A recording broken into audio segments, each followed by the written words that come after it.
So we set off for Newcastle. We had planned to go during the day, but apparently ghosts only come out at night time.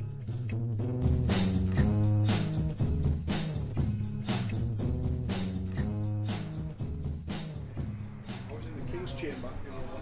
There was like a group of people investigating in there, and like I was marshalling the event with this other woman called Diane. Yeah. And we were going around making sure each team was alright and what time. And Diane came into the King's Chamber and she goes, "Oh, Trevor, you want to come see us?" Piss off, man, you're taking the piss, you know. Yeah, and she's like, no, that's how I had my camera ready. And I turned to the doorway, and you can see the stairs at the back there. Yeah. Standing at the top of the stairs, just a massive mist. And it came down them stairs and across the hall, and it was as if it was reaching out and it set down.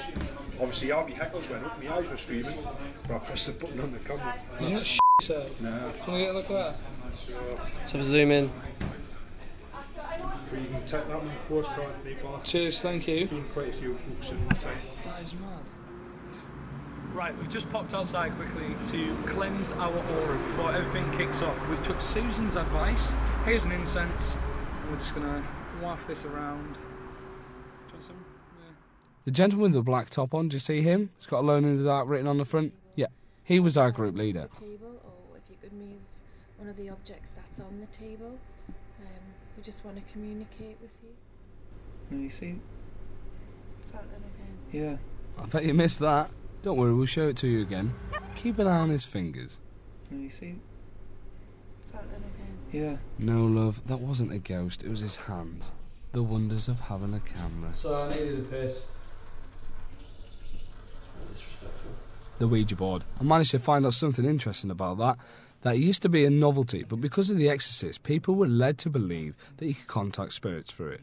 When in actual fact, the way it works is with the ideomotor reflex. Basically meaning, if you expect something to move and you have an interaction with it, such as holding it with your fingertips, you will eventually make subtle movements subconsciously. Then others who are joining in will then think the piece is moving by itself, meaning they'll most likely start to contribute to the movements as well. It wasn't working for me. That's probably because of all the research we did at the start of the documentary, but it was very interesting to watch the ideomotor reflex in action. After I was replaced, of course. This bit's my favourite. The dark room with the supposed demon. That chair was comfortable. Anyway, the group were stood to the left of the camera, performing a seance, trying to get the ghost to attack me. Make his hand cold, his left hand cold, and his right hand warm. If you can do that, we'll know that you're here. Can you do that? Boiling hot? Boiling hot? That's because I've got a load of layers on. Oh, Sorry, I mean a load of layers. But not, Yeah. and not more so than you were anyway. No. It was a fun night. We have got some good footage. It's 5:15. I'm probably going to get myself to sleep.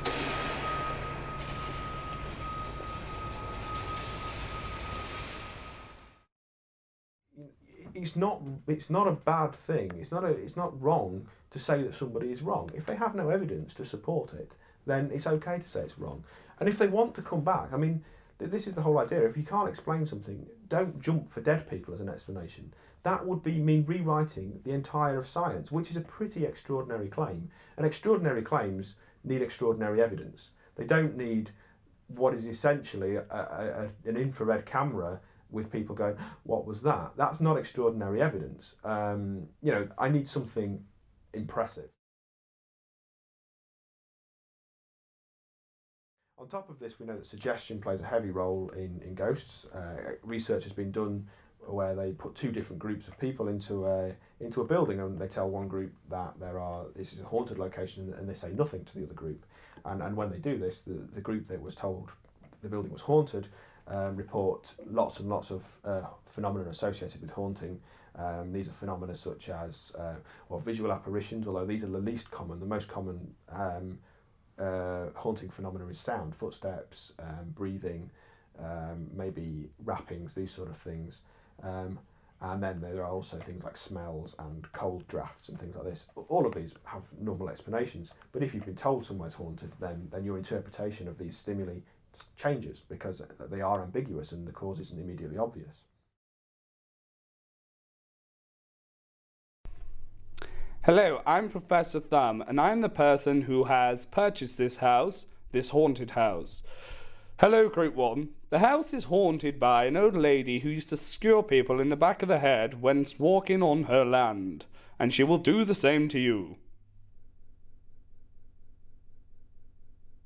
Ah! Oh my god! Oh my god! Hello, Group 2. What did you think of the house? Yeah, it's quite a nice house actually. It's nicely decorated, but obviously in the dark we couldn't really see much. What about you two? What did you two think of the house? I thought it was really pretty, but like when the lights went off, I didn't quite know what was going on. So we've come to the end of our journey. Let's review. We spoke to Susan Hadwin, a very interesting person who gave us an insight to the world of mediums. Unfortunately, although she was passionate about her work, there's no evidence to lay her stories on. Not much help to us, really. The journey then moved on to the ghosting, possibly the most boring thing I've done past midnight. I was honestly hoping for some extraordinary activity, perhaps a ghost flying past the camera, so it would change our minds a bit. We were there for 6 hours and nothing happened. Again, no evidence. Last but not least, we covered the psychologist experiment. Although it took more of a comedic approach, it did seem to make more sense than anything else in this documentary. This was supposed to outline the power of suggestion. You get a group of people in a room and tell them it's haunted. They'll automatically assume that any natural noise is related to some kind of paranormal activity. The second group, who had no suggestion of ghosts, remain calm and come away with no paranormal experience whatsoever. From this, myself and Neil are most definitely non-believers.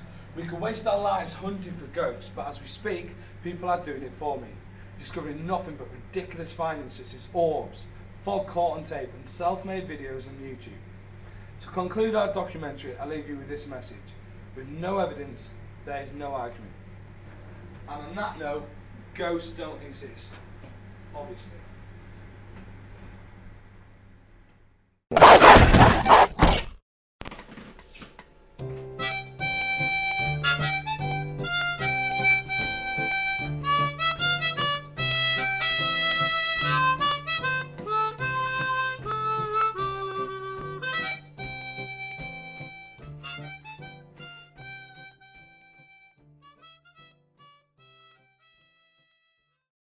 To conclude our documentary...